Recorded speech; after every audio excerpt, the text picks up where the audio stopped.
Reflexive math के साथ मैं हूं नजर शेख। क्वेश्चन नंबर 6 है हमारे पास, जिसमें हमने दो प्रूव करने हैं। Argument of z1 z2 is equal to argument of z1 plus argument of z2।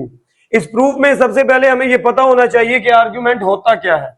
Argument दरअसल एंगल को कहते हैं जो कॉम्प्लेक्स नंबर्स के अंदर r और थीटा दो पोलर कोऑर्डिनेट्स होते हैं, तो उन पोलर कोऑर्डिनेट्स में जो एंगल थीटा होता है उसे हम आर्ग्यूमेंट कहते हैं। तो argument mean theta. Complex number की आपने दो फॉर्म्स पढ़ी थी। एक फॉर्म होती है a प्लस बी आयोटा, वो रेक्टेंगुलर फॉर्म होती है। एक फॉर्म होती है हमारे पास polar coordinates form. Polar coordinates form क्या होती है? उसमें हम पढ़ते हैं कि z is equal to R cos theta plus iota R sine theta. आज हम इस प्रूफ को आसान करने के लिए ये तीसरी फॉर्म जो है कॉम्प्लेक्स नंबर की यूज करेंगे। इससे हमारा ये प्रूफ बड़ी आसानी से और शॉर्ट मेथड से जो है वो हल हो जाएगा। तो एक्सपोनेंशियल फॉर्म क्या होती है कॉम्प्लेक्स नंबर की? कॉम्प्लेक्स नंबर को एक्सपोनेंशियल फॉर्म में जब रिप्रेजेंट करते हैं तो उसमें यूज आर और थीटा करते हैं, और वो फॉर्म कुछ इस तरह से होती है, z is equal to r into e raise to power iota theta. R आपको पता है और थीटा भी आपको पता है। आर और थीटा ये हमारे पास पोलर कोऑर्डिनेट्स होते हैं। उन्हीं दो कोऑर्डिनेट्स को जहां जो आप पोलर फॉर्म में यूज करते थे, एक्सपोनेंशियल फॉर्म में भी वही यूज होते हैं। तो ये कॉम्प्लेक्स नंबर की फॉर्म है, तीसरी फॉर्म, जिसे हम कहते हैं exponential form of complex number. तो अगर हम इस फॉर्म में z लेंगे z1 z2, तो हमारा ये प्रूफ आसानी से हो जाएगा जी। तो इधर आए देखें, मैंने ये दो कॉम्प्लेक्स नंबर्स लिए हैं किस फॉर्म में? एक्सपोनेंशियल फॉर्म में। तो z1 ले रहा हूं तो मैं यहां पे राइट करूंगा r1 e raise to power iota theta 1, z2 is equal to r2 e raise to power iota theta 2। तो इन दो कॉम्प्लेक्स नंबर्स को हम यूज करेंगे और ये अपने आर्गुमेंट्स का जो प्रूफ है वो मुकम्मल करेंगे जी। तो स्टार्ट करते हैं। इस प्रूफ में हमारे पास जो है दो कॉम्प्लेक्स नंबर यूज हो रहे थे, हमने वो दोनों कॉम्प्लेक्स नंबर यूज ले लिए हैं। इन कॉम्प्लेक्स नंबर में अब जो एंगल यूज होगा उसे आर्गुमेंट कहेंगे। तो z1 के अंदर आर्गुमेंट क्या यूज हो रहा है?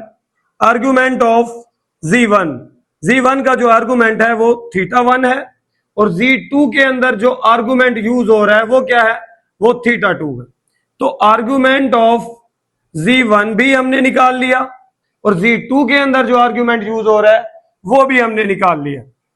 इन दोनों के आर्गुमेंट्स निकालने के बाद अब हम प्रूफ की तरफ आते हैं। अब प्रूफ में लेफ्ट साइड लेते हैं। लेफ्ट साइड है हमारे पास argument of z1 z2। Left side में z1 z2 का आर्ग्यूमेंट चाहिए, मीन के हमें एंगल चाहिए प्रोडक्ट का। तो सबसे पहले हम ये प्रोडक्ट फाइंड करेंगे और फिर उस प्रोडक्ट का जो एंगल होगा उसे हम नाम देंगे आर्ग्यूमेंट ऑफ z1 z2। तो सबसे पहले प्रोडक्ट निकालें इन दो कॉम्प्लेक्स नंबर्स का। पहला complex number r1 e raise to power iota theta 1, r2 e raise to power iota theta 2। Multiply करें r1 multiply r2, r1 r2 e raise to power. Base जहां same होती है वहां powers add हो जाती है, आपने पढ़ा हुआ है। Iota theta 1 plus iota theta 2। Multiply में बेस सेम तो powers add. r1 r2 e raise to power, iota common ले लें यहां से, तो ये हमारे पास थीटा 1 प्लस थीटा 2 बनता है। अब z1 z2 प्रोडक्ट हमारे पास आ चुका है। इस प्रोडक्ट के अंदर अब हमें चाहिए आर्ग्यूमेंट ऑफ प्रोडक्ट। प्रोडक्ट आ चुका है, तो इस प्रोडक्ट का आर्ग्यूमेंट क्या होगा? Argument of z1 z2।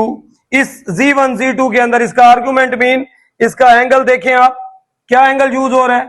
Theta 1 plus theta 2। तो आर्ग्यूमेंट ऑफ प्रोडक्ट क्या आया? Theta 1 theta 2। Argument of z1 z2 आ चुका है जी, थीटा 1 प्लस थीटा 2। अब थीटा 1 क्या है? थीटा 1 जो है वो आर्ग्यूमेंट ऑफ z1 है, मतलब कि z1 का आर्ग्यूमेंट है, एंगल है। तो थीटा 1 की जगह पे हम क्या लिख सकते हैं? Argument of z1 plus theta 2 की जगह पे हम क्या लिख सकते हैं? थीटा 2 क्या था? z2 का आर्ग्यूमेंट था, तो हम यहां लिख सकते हैं argument of z2 which is equal to argument of z1 z2। तो ये हमारा प्रूव हो चुका है। सेकंड प्रूफ है हमारे पास, तो हमने वही टर्म्स एंड कंडीशंस यूज करनी है। तो इसमें मल्टीप्लाई की जगह डिवाइड आया हुआ है और प्लस की जगह माइनस आया हुआ है। तो यहां पे भी हम वही दो कॉम्प्लेक्स नंबर्स लेंगे। ये कॉम्प्लेक्स नंबर की एक्सपोनेंशियल फॉर्म होती है, इससे हमारे प्रूफ आसान हो जाते हैं। तो इसलिए हम यही साइड मतलब ये फॉर्म यूज करते हैं। ये फॉर्म एक्सपोनेंशियल फॉर्म कहलाती है। कॉम्प्लेक्स नंबर को r into e raise to power iota theta लिखा जाता है। r और थीटा वही पोलर कोऑर्डिनेट्स हैं, लेकिन इसमें साइन और कॉस की जगह e आ चुका है, तो ये एक्सपोनेंशियल फॉर्म बन गई है। e की पावर में थीटा आ चुका है। तो जी यहां पे आते हैं प्रूव करने के लिए। वही z1 z2 हमने लिए और z1 का जो एंगल है वो θ1 है और z2 का जो एंगल है वो θ2 है। तो थीटा को एंगल को क्या कहते हैं? आर्ग्यूमेंट कहते हैं। z1 का एंगल θ1, z2 का जो एंगल है वो θ2 है। तो argument of z1 is θ1 and argument of z2 is θ2। Prove करते हैं। प्रूफ में हमारे पास लेफ्ट साइड क्या है जी? लेफ्ट साइड है हमारे पास argument of z1 over z2। तो इस लेफ्ट साइड में अगर हम देखें तो हमें z1 और z2 का क्या चाहिए? कोशेंट चाहिए और फिर हमें उसका एंगल चाहिए। तो पहले हम इन्हें डिवाइड करेंगे और फिर उसका एंगल देखेंगे। तो सबसे पहले हम z1 और z2 को डिवाइड करते हैं जी। z1 की वैल्यू है r1 e raise to power iota θ1, r2 e raise to power iota θ2। तो r1 ओवर r2 को आप अलग कर ले। यहां ई बेस सेम है, पावर ऊपर जाएगी तो माइनस में हो जाएगी। Iota θ1 plus iota θ2। मल्टीप्लाई में पावर प्लस होती है और डिवाइड में जो पावर होती है वो क्या हो जाती है? माइनस हो जाती है। तो यहां से अयोटा आप कॉमन ले लें तो θ1 माइनस θ2। तो यहां देखें z1 और z2 को आप डिवाइड कर चुके हैं। तो डिवाइड करने से अब जो एंगल आया है उसे हम कहेंगे argument of z1 over z2। ये z1 ओवर z2 का जो आंसर है, इसमें अगर आप देखें तो z1 ओवर z2 में आर्ग्यूमेंट क्या आ रहा है? θ1 माइनस θ2। तो अब आप ये z1 ओवर z2 है, अब आप लिखने जा रहे हैं argument of z1 over z2। z1 over z2 के आर्गुमेंट। अब z1 ओवर z2 में जो एंगल यूज हो रहा है उसे हम कहेंगे argument of z1 over z2। तो क्या एंगल है जी इसका? θ1 माइनस θ2। तो argument of z1 z2 is θ1 minus θ2। Argument of z1 over z2। θ1 किसके इक्वल है? θ1 आर्ग्यूमेंट ऑफ z1 है, तो θ1 की जगह पे आप आर्ग्यूमेंट ऑफ z1 लिख सकते हैं माइनस एज इट इज, और θ2 की जगह पे आप लिख सकते हैं आर्ग्यूमेंट ऑफ θ2। तो जी ये हमारा प्रूव हो चुका है। Argument of z1 over z2 is equal to argument of z1 minus argument of z2। Question number 7 है हमारे पास, जिसमें हमारे पास दो कॉम्प्लेक्स नंबर्स दिए गए हैं और क्वेश्चन में कहा गया है कि इन दोनों को क्या करना है? डिवाइड करना है। z1 डिवाइडेड बाय z2 करना है। और ये पोलर फॉर्म है, तो पोलर फॉर्म को डिवाइड करने के लिए ये फॉर्मूला बुक में हमें दिया गया, तो हम इसी को यूज करेंगे और इन दोनों को डिवाइड करेंगे जी। तो z1 divided by z2 is equal to r1 over r2। r1 क्या यूज हो रहा है? 6 और r2 क्या यूज हो रहा है? 3। 6 ओवर 3 cos, उसके बाद cos θ1 माइनस θ2। z1 के अंदर जो एंगल है वो θ1 है और z2 के अंदर जो एंगल यूज हो रहा है वो क्या है? θ2। तो θ1 है हमारे पास 150 minus 30 plus iota sine 150 minus 30।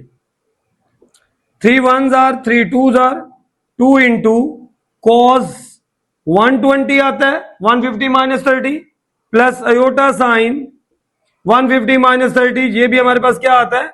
120 आता है।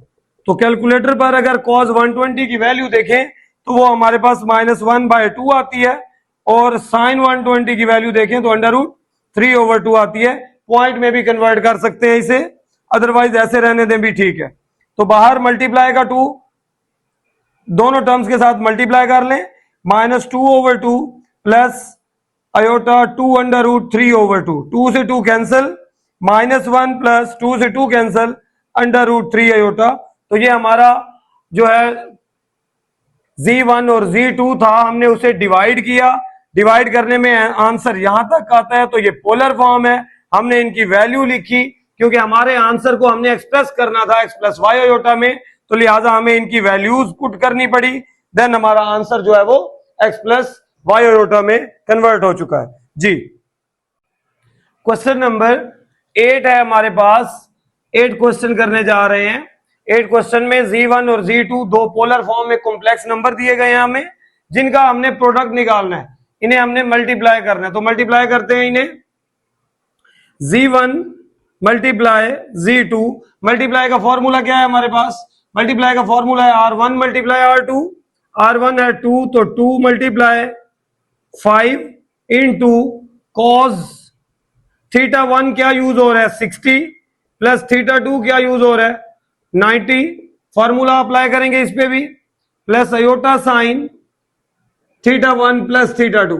तो थीटा 1 60 प्लस थीटा 2 90 इसमें ऐड करेंगे, तो ये प्रोडक्ट भी अकॉर्डिंग टू फॉर्मूला हमें रिजल्ट देगा 2 5 10 कॉस 150 प्लस अयोटा साइन 150।